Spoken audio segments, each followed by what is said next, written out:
룻기는 분량이 짧으면서도 또 내용이 단순합니다.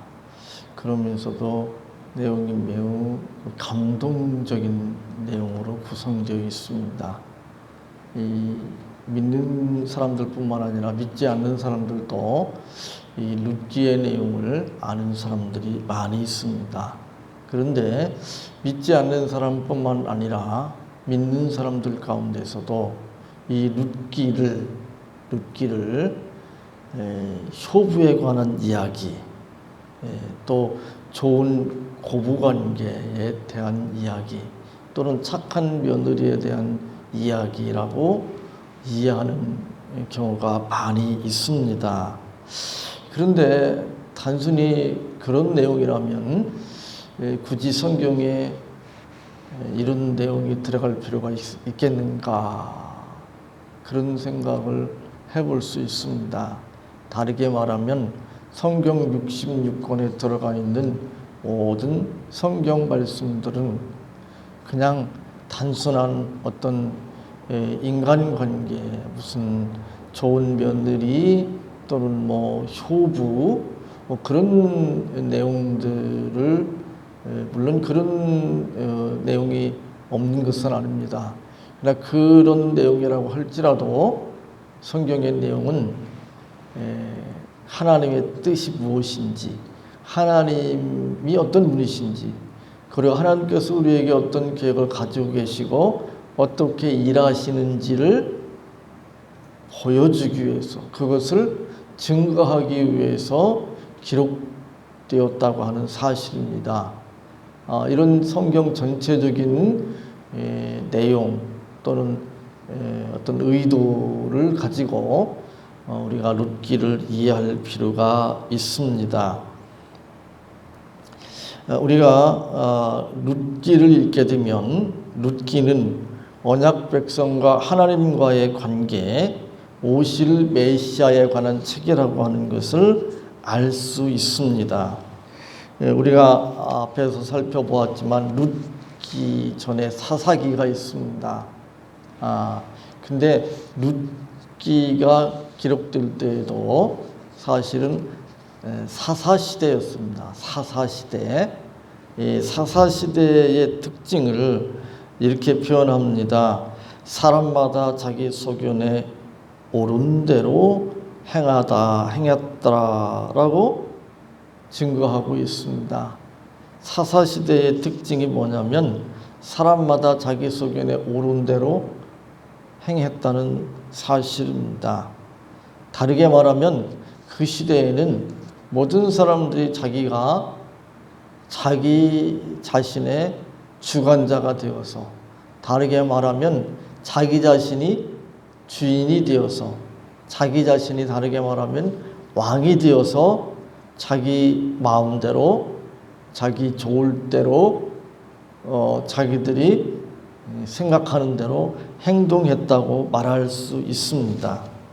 그런데 룻기에 보면 사사들이 통치하던 그 시대에 흉년이 들었습니다. 룻기 1장 1절에 보면 사사들이 치리하던 때에 그 땅에 흉년이 드니라. 사사들이 치리하던 때에 그 땅에 흉년이 드니라 라고 말씀하고 있습니다. 그 땅은 물론 이스라엘 땅을 말합니다. 그런데 구약성경에서 흉년은 무슨 의미를 가지고 있는가? 레위기 26장이나 신명기 28장에 보면 흉년은 언약적 심판의 의미를 가지고 있습니다. 룻기 1장 1절에 유다 베들레헴의 한 사람이 그 아내와 두 아들을 데리고 모압 지방에 우거하였다, 이렇게 기록하고 있는데, 이것도 역시 레위기 26장에 의하면 언약적 심판을 뜻합니다. 하나님의 백성이 하나님께서 약속으로 주신 땅에 거하지 않고 이방 땅에 가서 우거한다고 하는 것 자체가 하나님의 언약적 심판을 상징한다고 말할 수 있습니다. 그런데 이제 하나님께서 자기 소견에 옳은 대로 행하던 사사시대를 이제 끝내고 이제 메시아가 다스리시는 그런 나라를 세우신다고 하는 것을 이제 룻기를 통해서 말씀해 주십니다. 룻이 그런 이야기를 합니다. 어머니의 백성이 나의 백성이 되고 어머니의 하나님이 나의 하나님이 되시리니 어머니께서 죽으시는 곳에서 나도 죽어 거기 장사될 것이라. 만일 내가 죽는 일 외에 어머니와 떠나면 여호와께서 내게 벌을 내리시고 더 내리시기를 원하나이다 라고 고백합니다. 룻기를 통해서 이제 믿음의 여인인 룻과 그리스도를 예표하는 이스라엘의 보아스라고 하는 남자가 이제 만나서 이제 결혼하고 또 자녀를 낳습니다. 그리고 그 후손으로 다윗이 옵니다. 다윗이 태어납니다. 그리고 다윗의 후손으로 메시아 되신 예수님이 이 땅에 오셨습니다. 보아스를 이제 메시아를 예표하는, 그리고 룻과 그리스도를 예표하는 보아스의 결혼과 또 그 자손에게서, 후손에게서 다윗이 태어나고 그 후손에게서 예수님이 태어나는 이 모든 것들, 즉 하나님의 구원 사역, 구속 행위를 룻기는 다루고 있다고 말할 수 있습니다. 이제 여기에 보아스를 보면 보아스가 엘리멜렉의 가정을 회복하기 위하여 기업을 물게 됩니다. 보아스가 엘리멜렉의 가정을 회복하기 위하여 엘리멜렉의 기업을 물게 됩니다. 물론 엘리멜렉은 죽고 지금 그 가정에 남자들이 없잖아요. 근데 이제 그 친족, 가까운 친족인 보아스가 이제 룻을 받아들임으로 그 엘리멜렉의 기업을 무르고 그 대를 잇게 되는 거죠. 근데 이런 기업을 무르는 행위를 고엘이라고 그러는데, 고엘은 그리스도의 구속을 예표합니다. 고엘의 원형인 가알이라는 말이 있는데 그 말은 기업을 무르는 자라는 뜻이기도 하지만 구속자라는 뜻이기도 합니다. 출애굽기 6장 6절에서 이제 이 단어를 속량은 다른 사람의 죄를 대신 갚는 걸 말하죠. 이사야 43장 1절에서는 구속이라고 번역한 것을 통해서 알 수 있습니다. 그렇기 때문에 룻기를 단순히 좋은 고부관계, 또 착한 며느리, 효도, 그런 정도로 해석해 버리면 신앙적으로는 별 의미가 없게 됩니다. 굳이 성경에 룻기가 들어와야 할 이유도 의미도 없어져 버립니다. 그러나 이제 이것을 성경 전체 하나님의 구속의 역사라고 하는 관점에서 이해하게 되면, 해석하게 되면 이 룻기가 예수 그리스도의 구속의 보물들로 가득 찬 하나님의 말씀이라고 하는 것을 알게 됩니다. 이제 이 말씀과 연결되어서 룻기 4장 21절 21절에 보면, 룻기 4장 21절 22절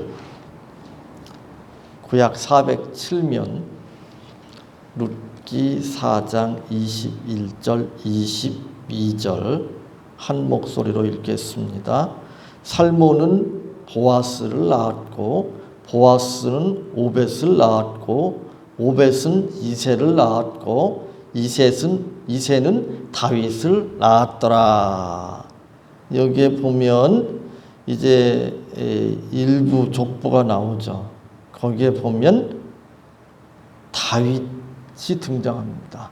그래서 룻과 보아스 사이에서 태어난 아들, 그 아들이 이제 21절에 보면 오벳을 낳습니다.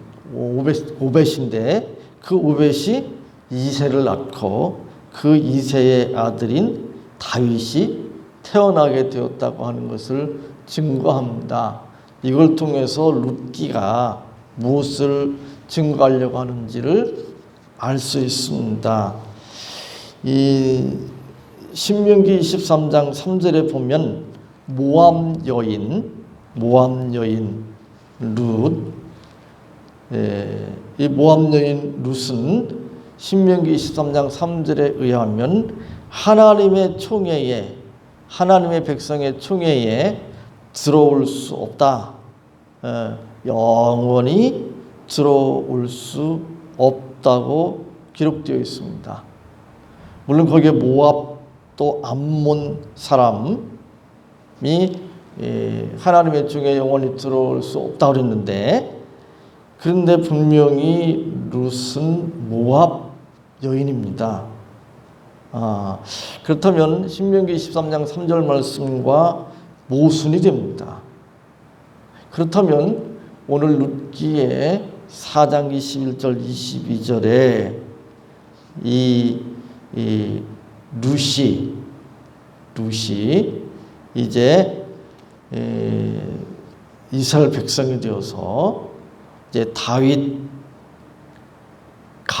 다윗을 낳은 그런 가문의 일원이 되었다고 하는 것, 이것은 어떻게 해석해야 되는가, 그런 문제가 발생할 수밖에 없습니다.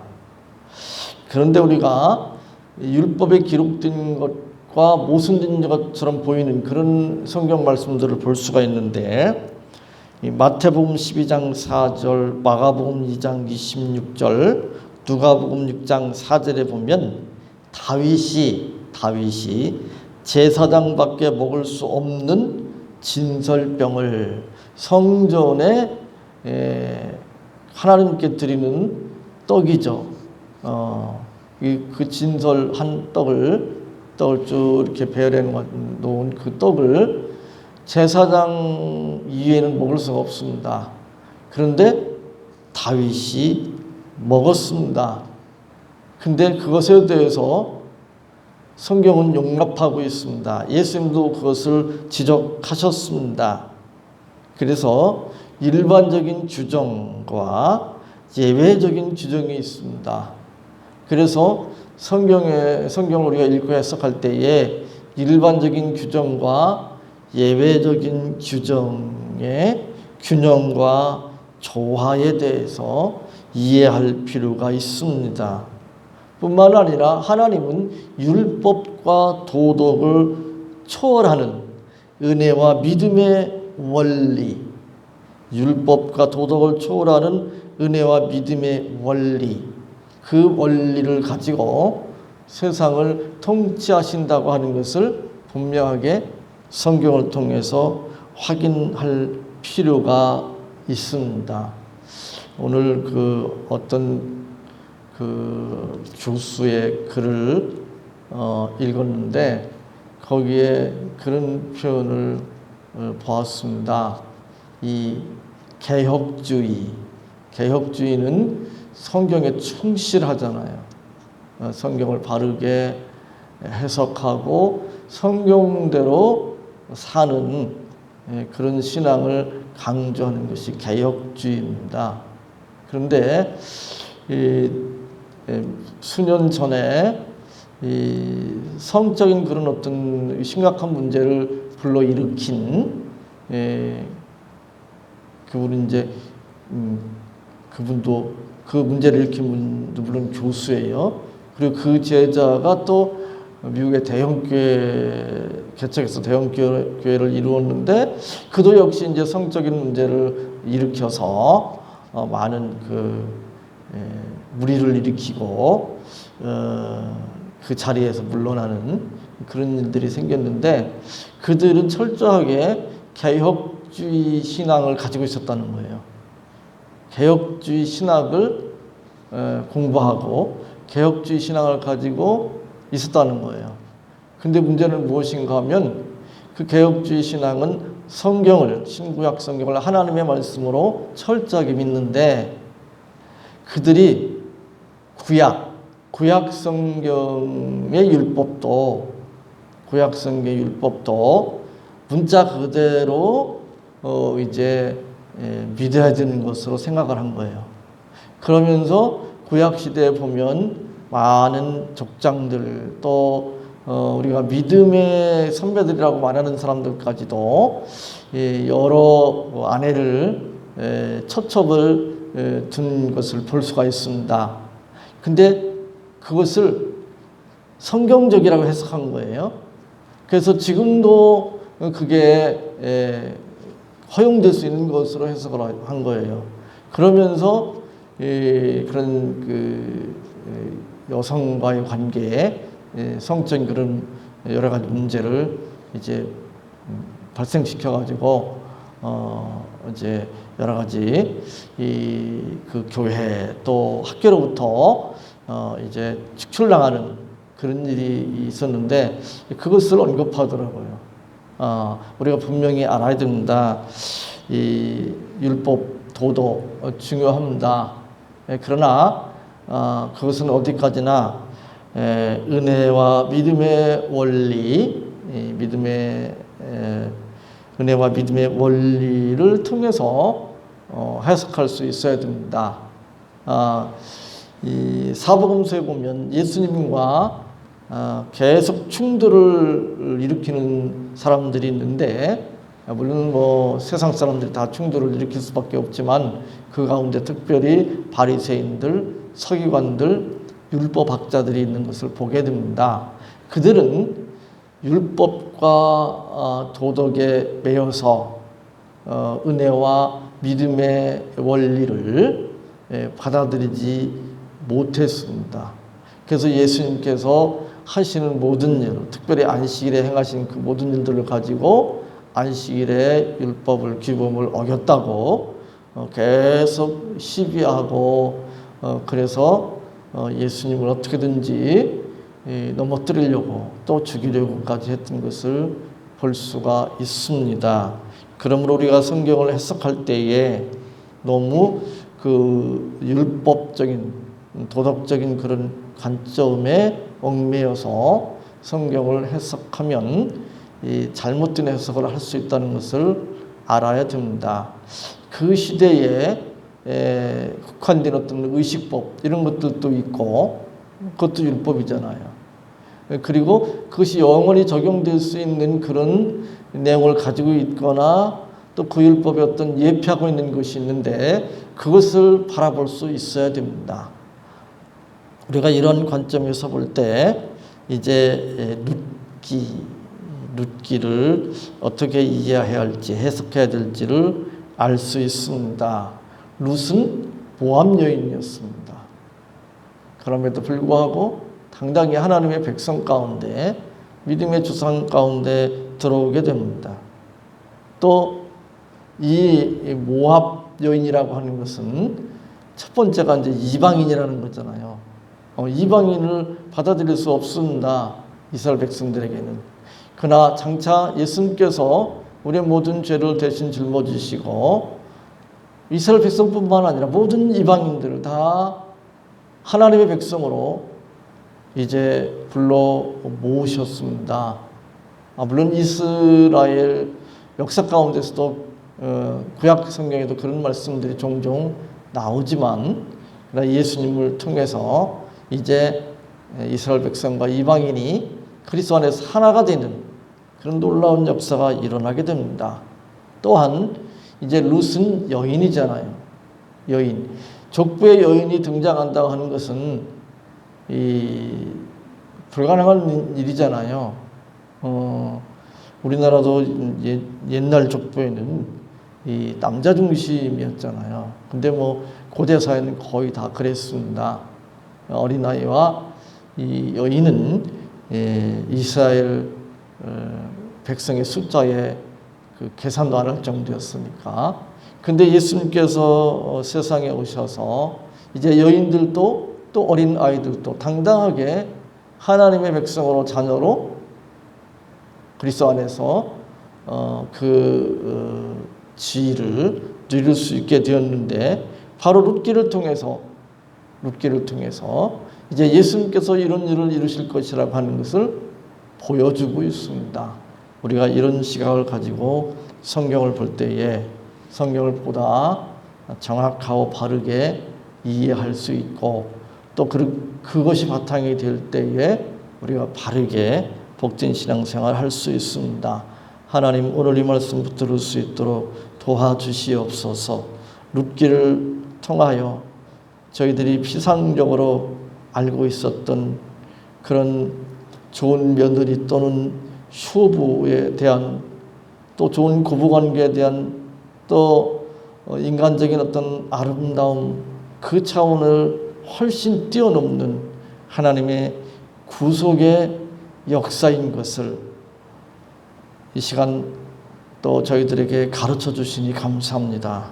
우리가 성경 말씀을 읽고 또 해석할 때에 이러한 관점을 가지고 바르게 해석하고 바르게 믿음으로 저희들의 신앙생활이 헛되지 아니하고 복될 수 있도록 늘 간섭하시고 도와주옵소서. 예수님의 이름으로 기도하옵나이다. 아멘.